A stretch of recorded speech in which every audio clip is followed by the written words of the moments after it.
Yeah. Listen, I told you give them something visual, so you went ahead and made your own YouTube-based TV show.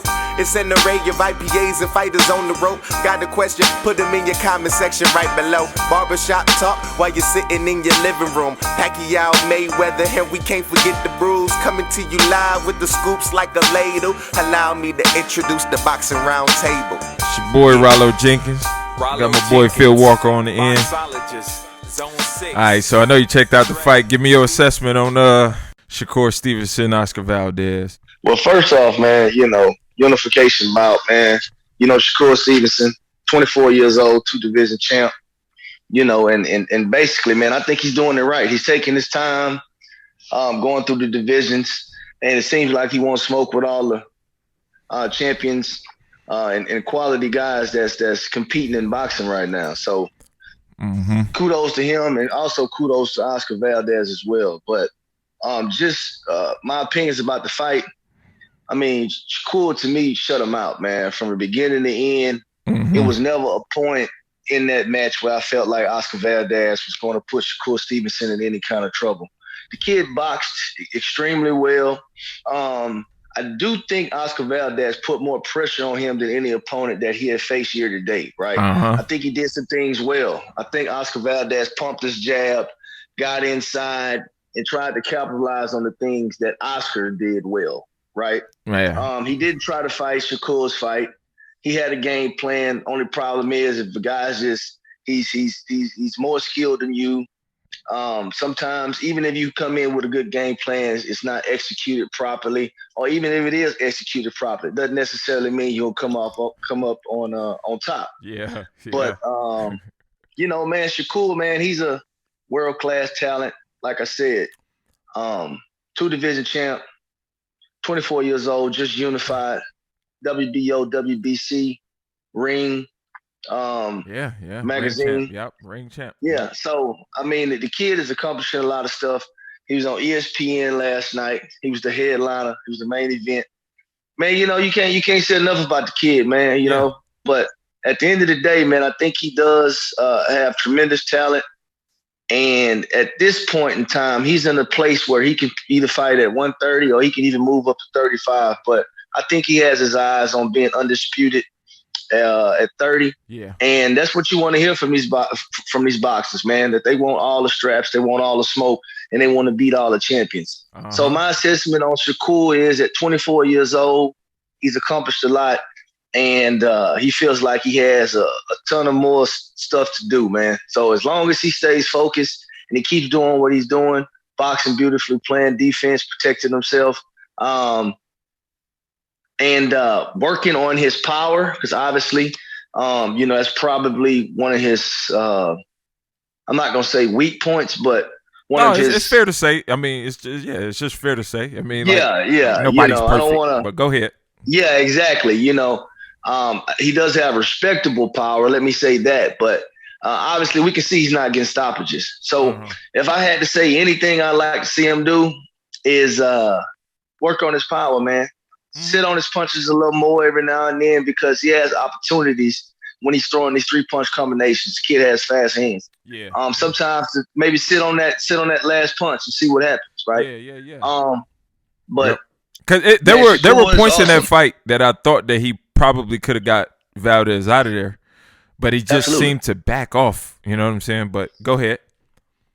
Yeah, I mean, but outside of that, man, I think Shakur is in a good position, man. He's in a great position. And I think he will be a star if he continues on this trajectory.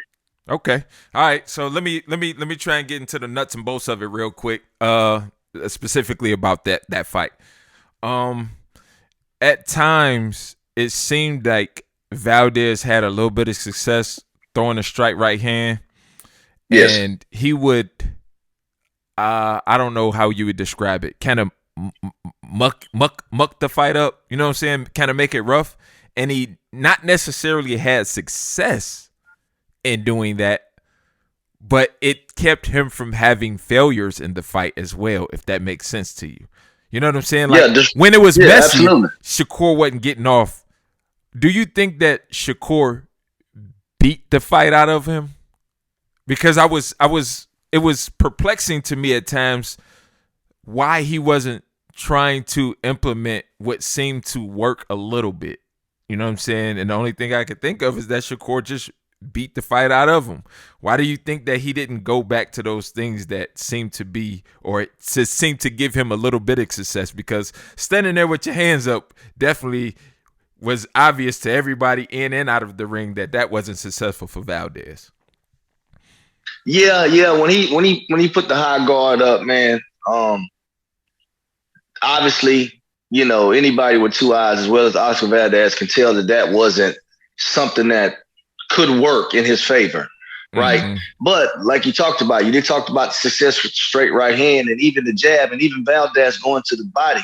I think Valdez did do some things. I mean, it's like an algorithm, right? So if you have an opportunity to disrupt that, then things are going to be off, right? Mm-hmm. And I think, like you mentioned, I think at times he did disrupt Shakur's algorithm, right? Mm-hmm. Because he wants to box you, right? He wants to box you. He wants to sit there. He wants to throw that jab, and he wants to throw that lead left hand to the body, to the head. He wants to throw his hooks.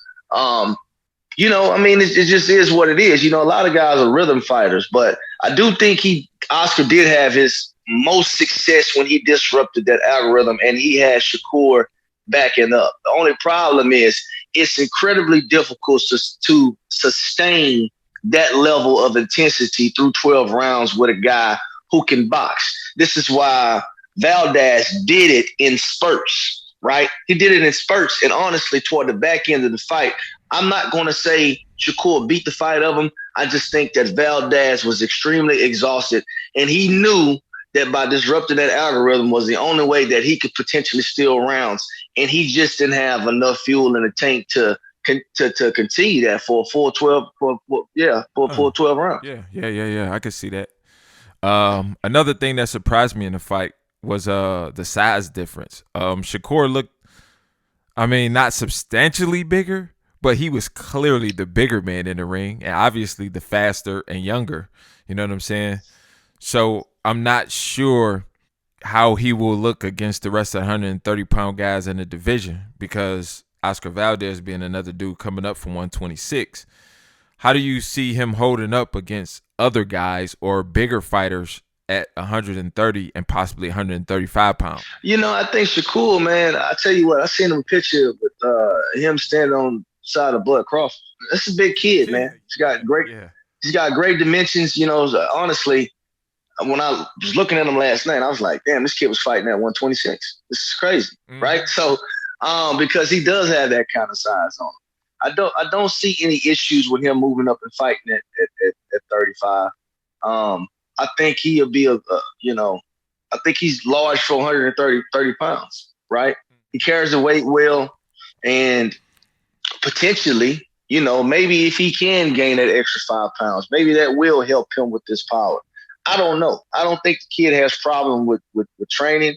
Obviously, he can make weight fairly well. Mm-hmm. He trains out here in Houston. So yeah. I noticed that. Yeah. Okay. Yeah. So yeah, he trains out here in Houston. He doesn't have any problems making weight. It's a lifestyle for him. He's got the right people around him. But yeah, I think the kid, like I said earlier, he's in a great position because he can fight at that 130 and that 135. And I don't think he's giving anything up, whichever one he decides to go to. The boxer. And and he's doing right, because especially if he tries to stay at 130 and possibly become undisputed, because at some point in time he'll get older and it'll be harder for him to stay down at 130. But yes. You know what I'm saying? He's doing the right thing now. You know what I'm saying? Sticking around at 130. And you're right. When I seen him next to Bud, I'm like, shit, he looked like he could be a fucking welterweight. You know what I'm saying? Yeah, it looked like potentially, I wouldn't be surprised if later, probably, on the back end of his career, we're seeing him fighting at, 140, 147. I could definitely see that without a doubt. I'm just wondering how many of the guys around now would be around for him if he was to move up, because I know like Devin Haney and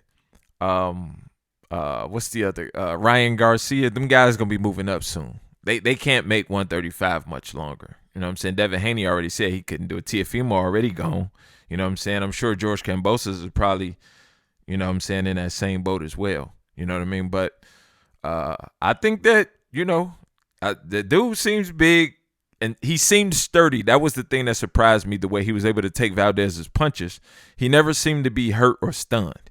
You know what I'm saying? And grown man hitting you in the face is going to hurt. You know what I'm saying? But he never seemed to be stunned or hurt by any of the punches that Valdez landed, and it seemed like Valdez landed some good punches. So I see him. Oh man, yeah, that straight right was. Yeah, the straight right was on point sometime, and he took it well every time though.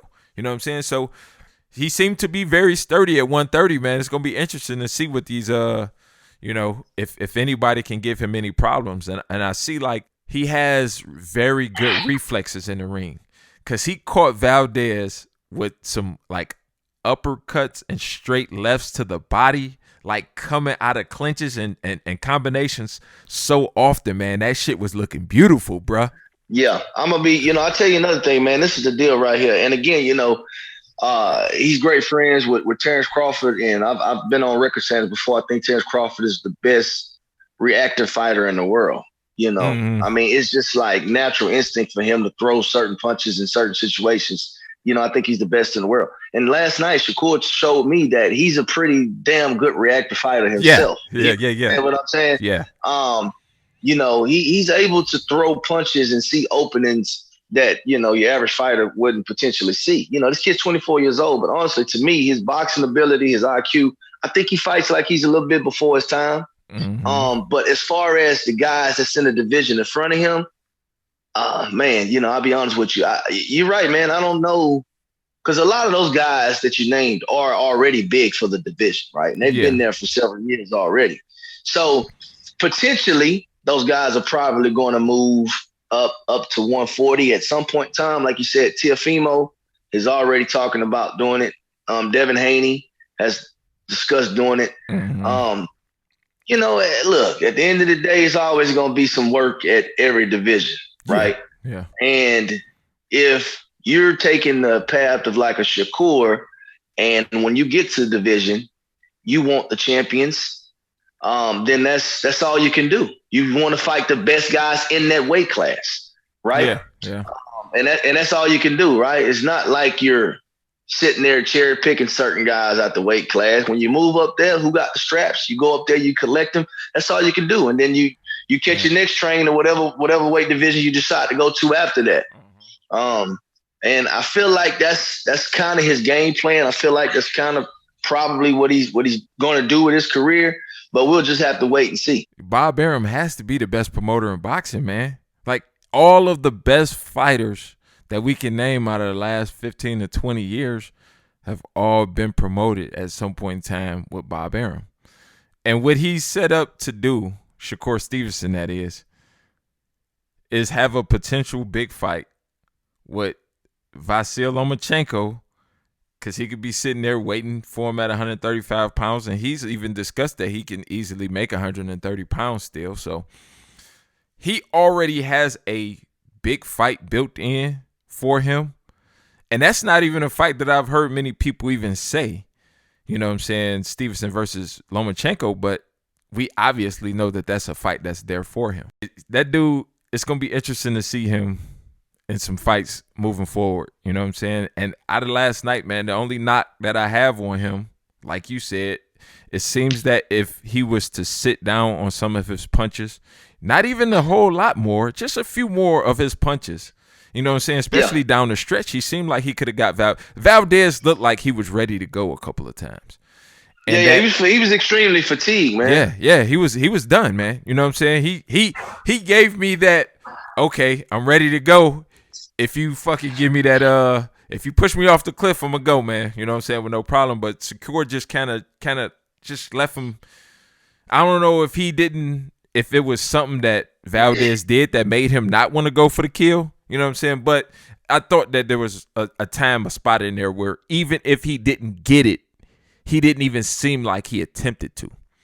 And that last 30 seconds of the fight kind of rubbed me the wrong way. I just don't like to see a fighter do that at the end.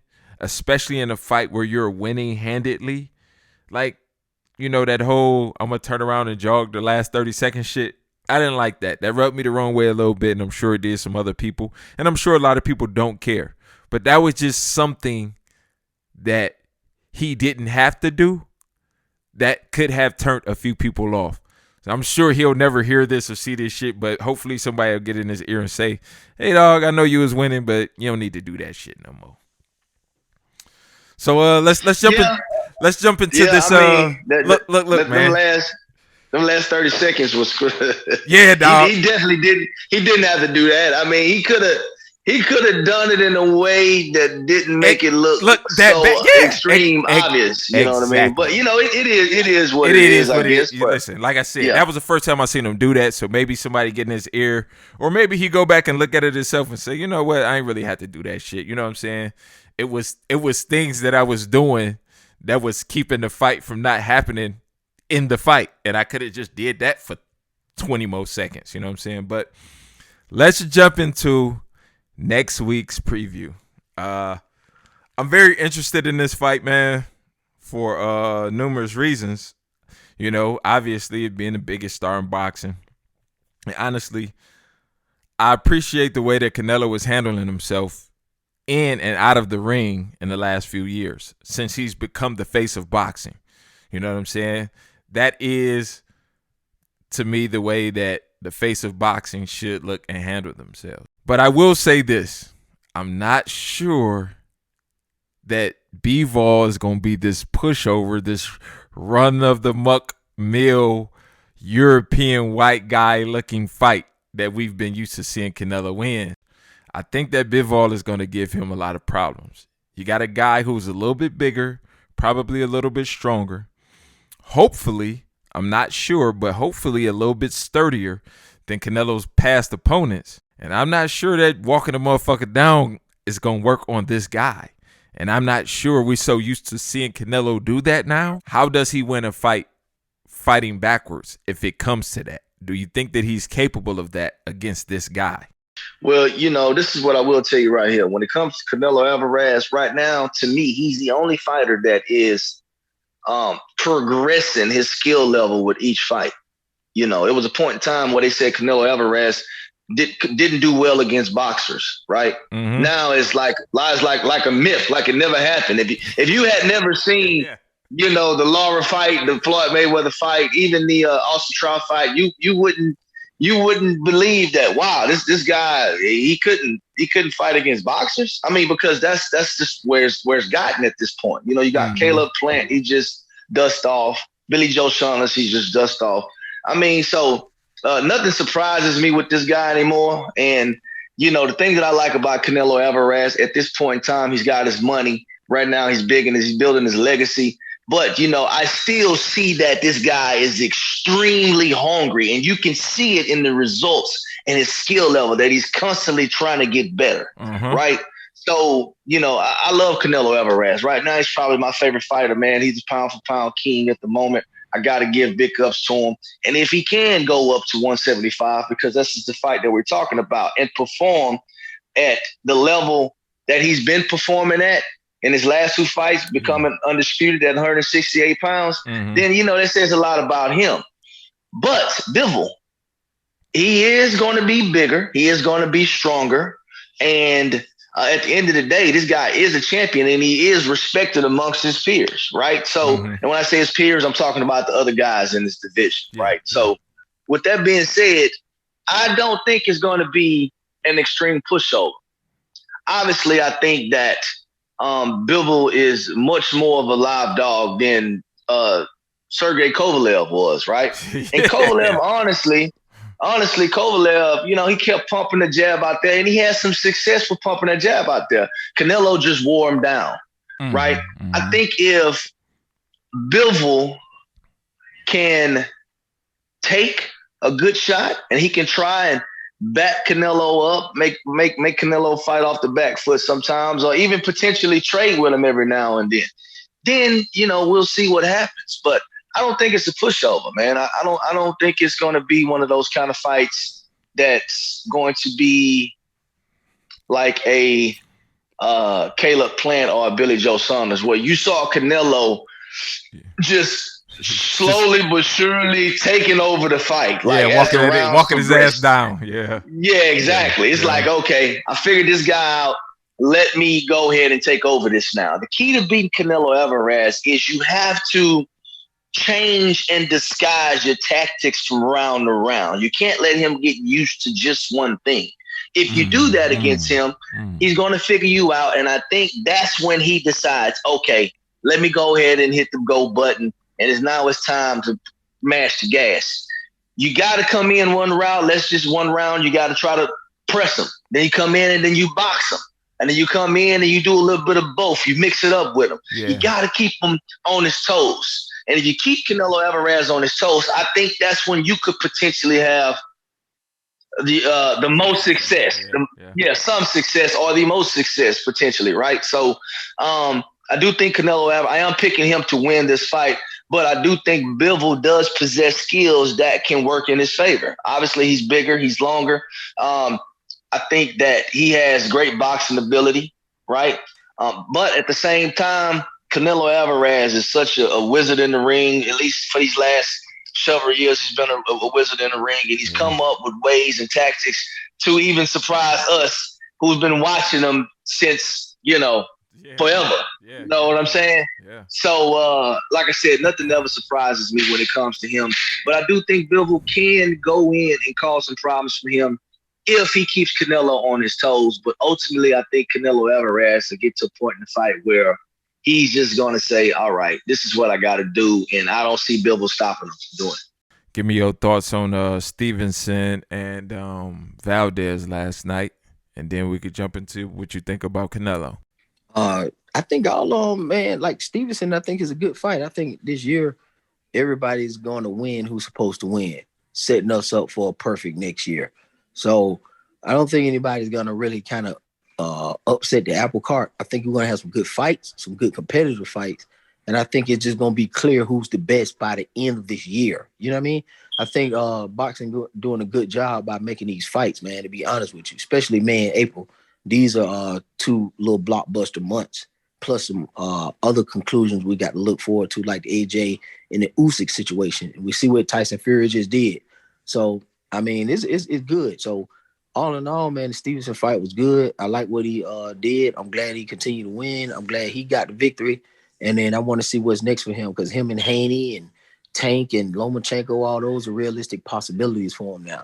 All right. Give me a so, I mean, we jumped into the preview of next week. I'm pretty sure I think I know what you're going to say, but we'd like to hear your thoughts on Alvarez Bivol.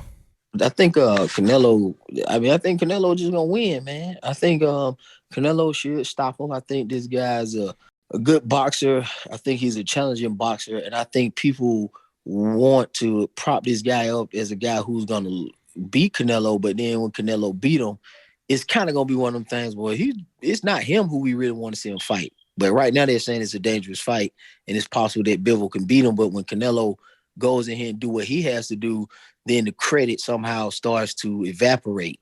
So I think Canelo gonna go in here and do what he normally do. I think this is a fresher hybrid mix of a Triple G in his prime and a Kovalev in his prime, like the light heavy. This guy's like in between that. He's a hybrid of both of those boxers far as their prime fighting styles, like a merger of Triple G and Kovalev. So we're gonna get in my opinion, the best versions of those two in this fight to me. You know what I'm saying? So I like this fight for Canelo, and I think he beats him. I think he does what he got to do. Okay, damn, that's a good analogy. A mixture of Triple G and Kovalev. To me, honestly, I think that this will be his best opponent in probably the last 10 years or so. Obviously, he's fought more accomplished guys in his career. But as far as a fighter, Triple G is his best opponent. But go ahead. No. I'm not saying like as far as accomplishments and stuff. You know what I'm saying? Like, you know what I mean? But I'm saying like as in difficulty of he's getting to a fight where he probably has. I mean, I don't know how old Bivol is. Is Bivol younger than Canelo? because Bivol will be bigger, and I think maybe even a little. He's kind of fast handed for light heavyweight. You know what I'm saying? He's not a plotting type of fucking fighter. You know what I'm saying? So to me, this will be Canelo's most impressive victory to me if he was to win this fight. Not saying this will be the best fighter or like accomplished guy that he'll beat. But to me, this would be stylistically, yes. You know what I'm saying? Yeah. Physical, yeah. He's a fucking bigger guy. You know what I'm saying? Like, I get what you're saying. You're saying you think this guy's going to push Canelo more than anybody he's faced here in recent year. And no, I agree with that. And because another thing about this is, man, it's so many. It's some question marks behind Bivol as well. Because although we've seen him fight, we've never seen him fight somebody like Canelo, right? And I mean, at the end of the day, we know that this guy does have skills that can give Canelo some issues. It's just all about how Canelo comes in and approaches the fight. So, I agree with you on that aspect, Rollo, for sure. Yeah, but I think now when it comes down to the physical part, and then let's dive into it. I got you breaking it down from that perspective. We know Canelo accomplished, and the people we're not doing that thing right there. That's why I threw in my imagination, a prime Triple G versus a Canelo at the time that we wanted. That's why I threw that in there. Kovalev, good fight, but a little too late. Maybe if Canelo does this after he fight Bernard Hopkins, now we talking something different, right?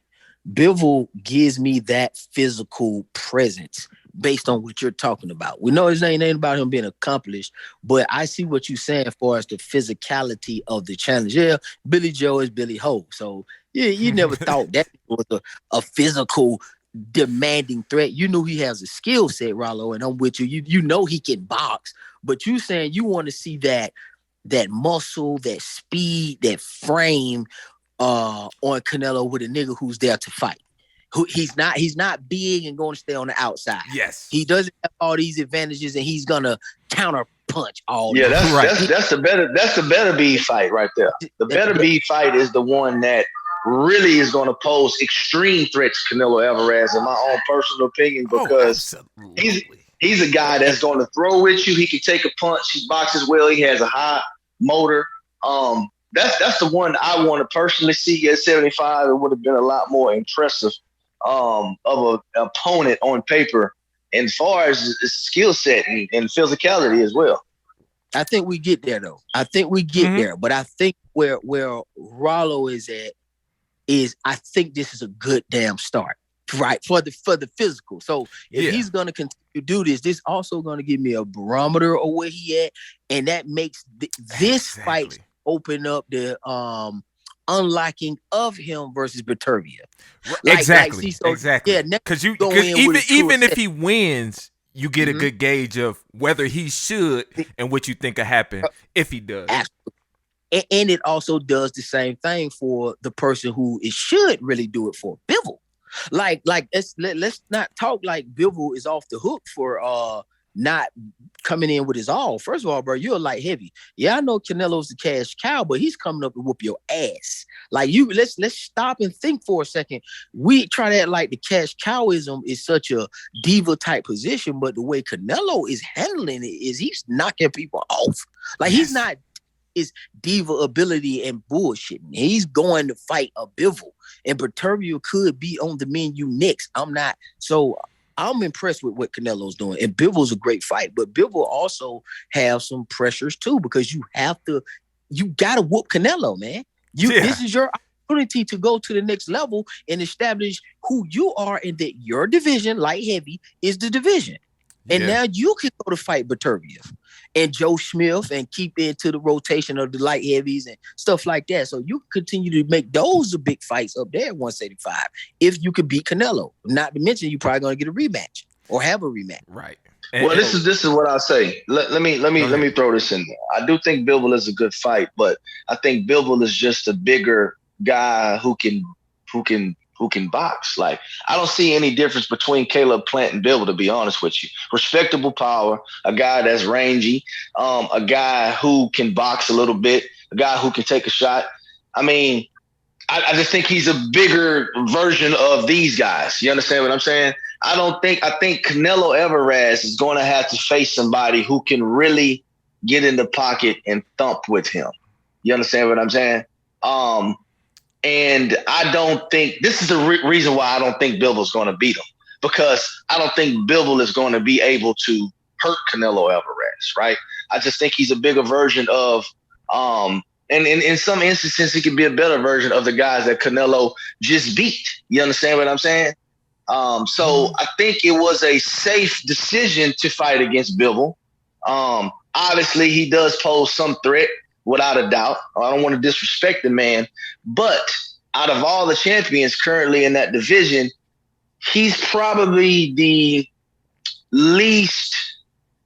He has the least amount of power, and he boxes is his MO. Being a boxer, right? He's just not in there destroying and stopping shit. So, I mean, at the end of the day, I think Canelo Alvarez went after a strategic 170-pound belt holder.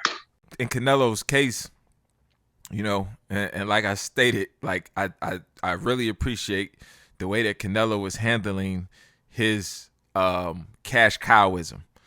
That what he's doing is what you should be doing as a cash cow.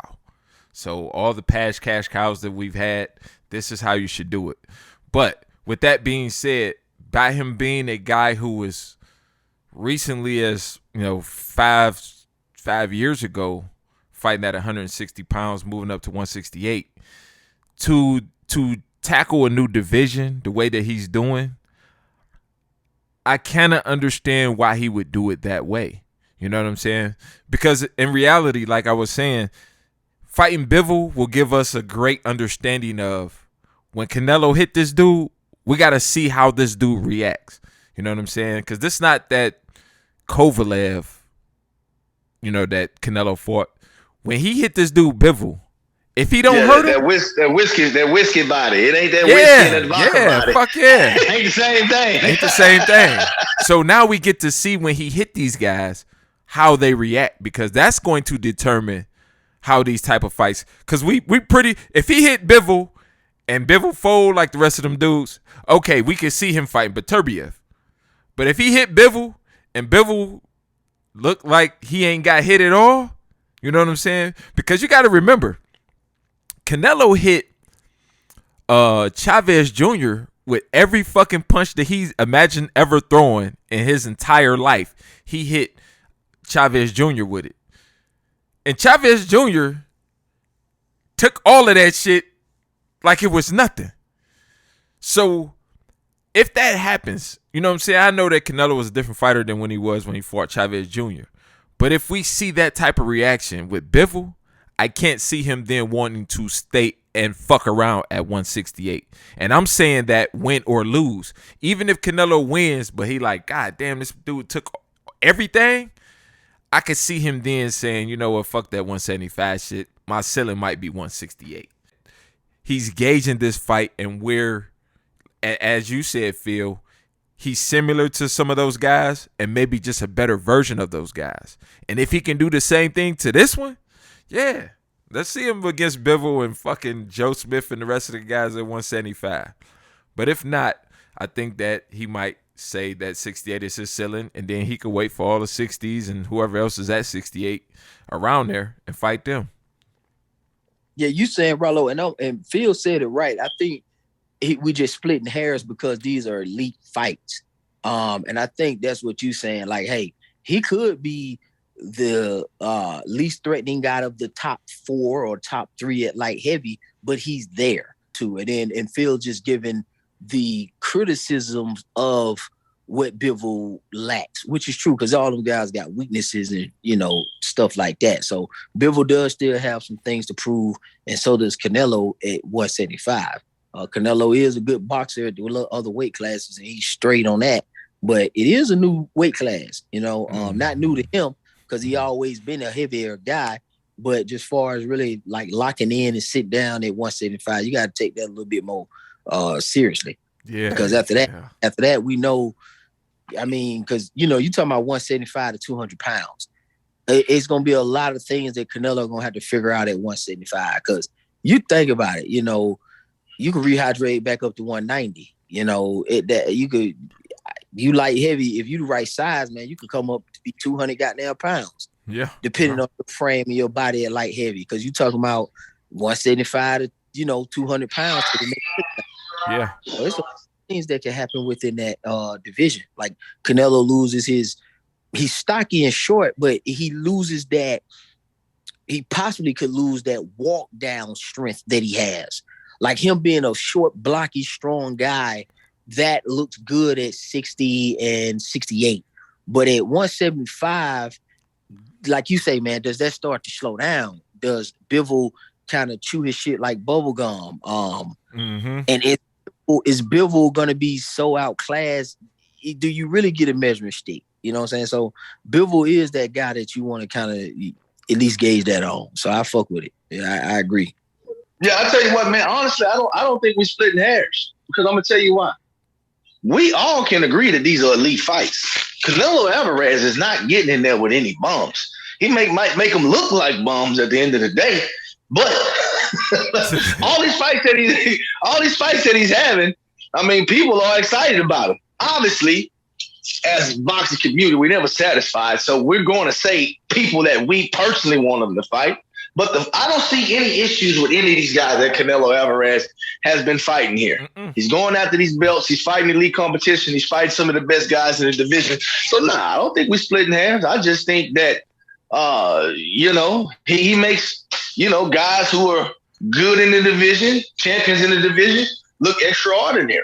And, I mean, that's a testament to him and his boxing ability, his IQ, his hard work, right? His legacy.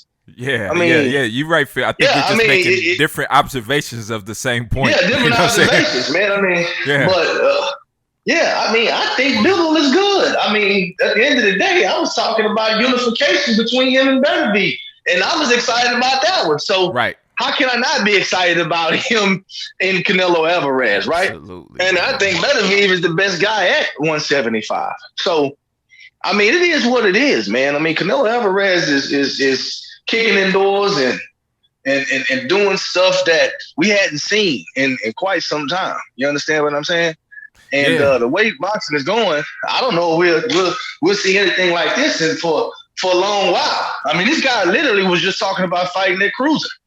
I mean, he's definitely setting the bar high. We're talking about him. To be the face of boxing, setting the bar high because he's going up a division and fight one of the top, the belt holders and shit. You know what I'm saying? He's not picking somebody up from 147 pounds and bringing them up to 168 and it'd be like the eighth guy at 147 pounds.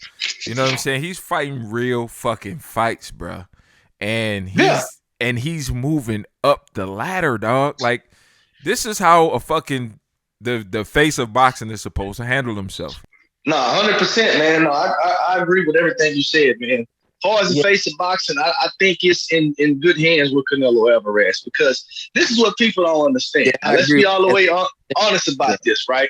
I love Floyd Mayweather, but when he was the face of boxing, it was a little bland. Now, he got skills to pay the bills, one of the best to ever do it. But you really want the face of boxing to be out there really stopping shit, though. Orbital bones busted. I mean, that's what you want. You understand what I'm saying? So, he brings a kind of excitement to boxing that people really want to tune into, especially the casuals. Okay. And he's easy to like, man. He's universal. They're really about to mess up because this man is learning English and he's talking a lot of big shit. Now, I love it. Yeah, hell, he even endorsed a nigga's drink, man. I just seen these fucking Hennessy commercials all through Twitter. You know what I mean? Go ahead. Yeah. Nah, yeah, you're right. Y'all right. So like I said, the light heavyweight man at the top. I mean, I agree with you 100%, Rollo, man.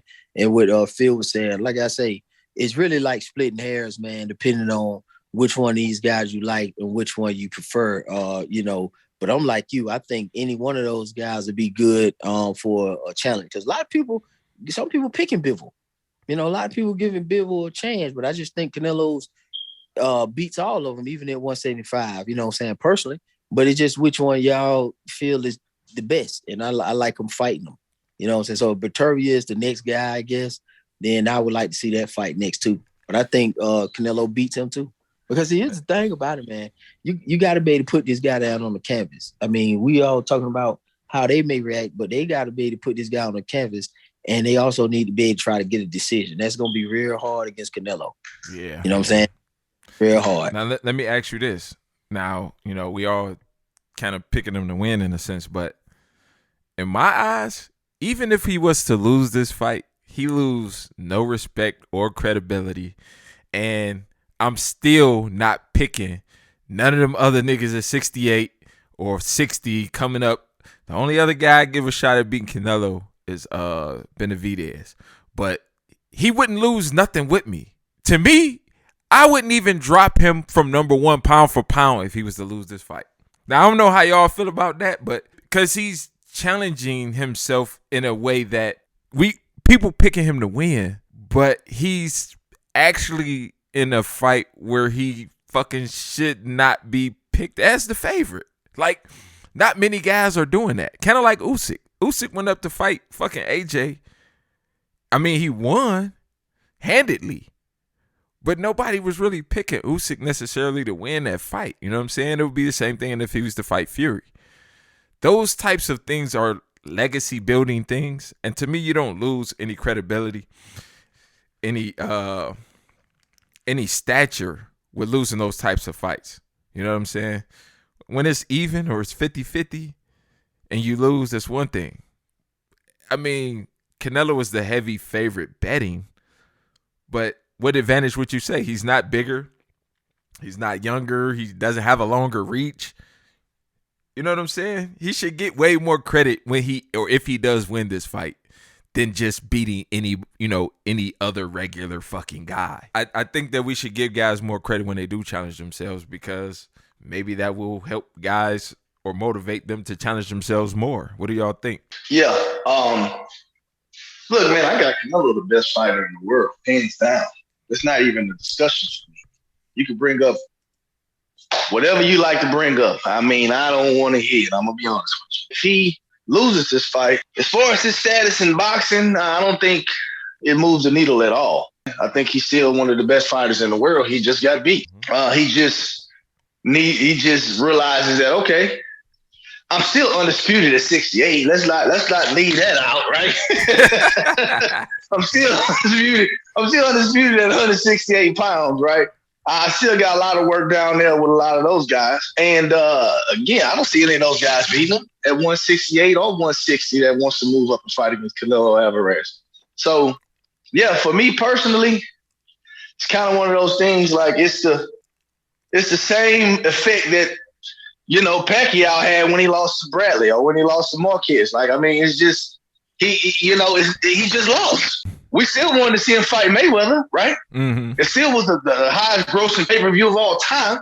So, I mean, at the end of the day, his place in boxing, his status within whatever division he decides to compete at, I think it remains. Mm-hmm. All right.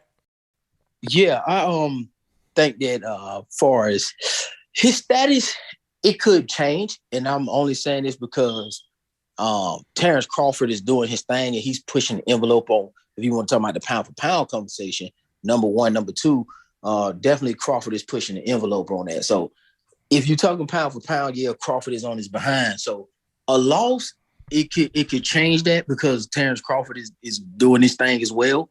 But as far as Canelo legacy, nah, it ain't gonna affect, man.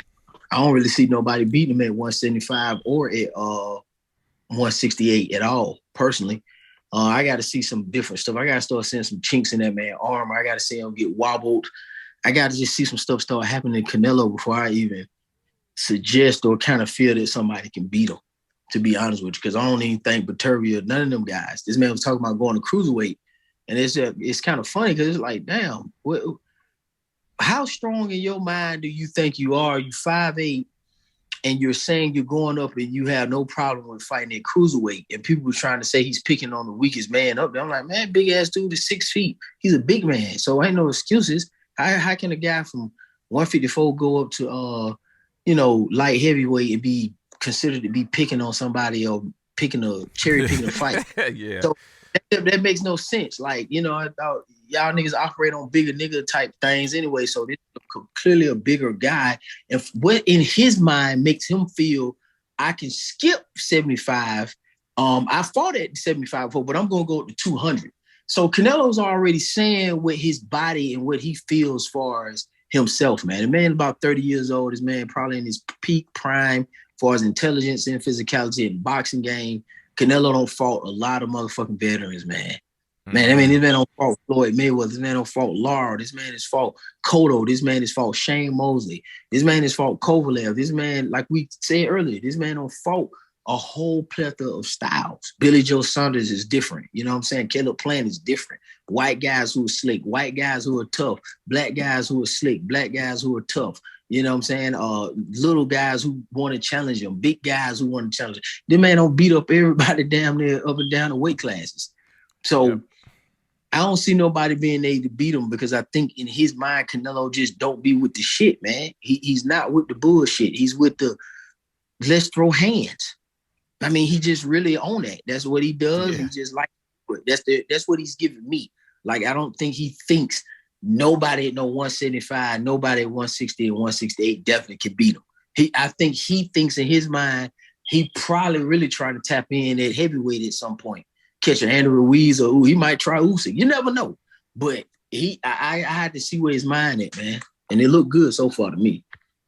All right. Well, shit, we got so what we'll do, since we got Canelo next week, we'll wrap this one up. We'll do a Canelo post-fight. We see what's on the schedule. I know we got Tank coming up toward the end of the month, right? Yeah. Oh, and real quick, man, shout out to the man. We had two women's undisputed fights yesterday. I know everybody don't fool with the women's boxing, but go check out that Katie Taylor. Yeah, man. I seen some highlights, man. It looked like they was talking about that shit might be fight of the year. Like, not women's fight of the year, but fight of the year. No bullshit. No bullshit. Them girls got down, bro. All right, yeah, definitely got to check that out, man. Because I was wondering, the zone ended in April, so I'm like, all right, let me see if I want to get this shit back. So I might, tap back in with them. All right, any zone? Tell them where they can find you at on the tube, man. I know what you're saying. Yeah, shit, I'm on Facebook. And really just on Facebook, YouTube. You know what I'm saying? Shit, I'm available when something's going down. If ain't nothing going on, then you know what I'm saying? When y'all niggas, when they get popping or wherever it is, then I get in on it. You know what I'm saying? If we consistently good and get a lot of traffic, then I start slanging out where else you can find me at. But right now, all right. Yeah. Well, look, man, you can find me on Instagram, IG, the Fix THAA_FIX. You can also follow me on Twitter, Fixfield. The Fix, THAFIX. That's my Twitter handler. And then besides that, man, Phil Walker, my Facebook handler. So, man, that's what you guys can holler at me at. All right, boys. Shit, man, it was glad to get the band back together. You know what I'm saying? The rest of the dudes on the road, you know what I'm saying? They had to drop the kids off at school, but the band will be back together. But until then, holla at your boy. Listen, I told you give them something visual, so you in the head and made your own YouTube-based TV show. It's an array of IPAs and fighters on the road. Got a question? Put them in your comment section right below. Barbershop talk while you're sitting in your living room. Pacquiao, Mayweather, and we can't forget the bruise. Coming to you live with the scoops like a ladle. Allow me to introduce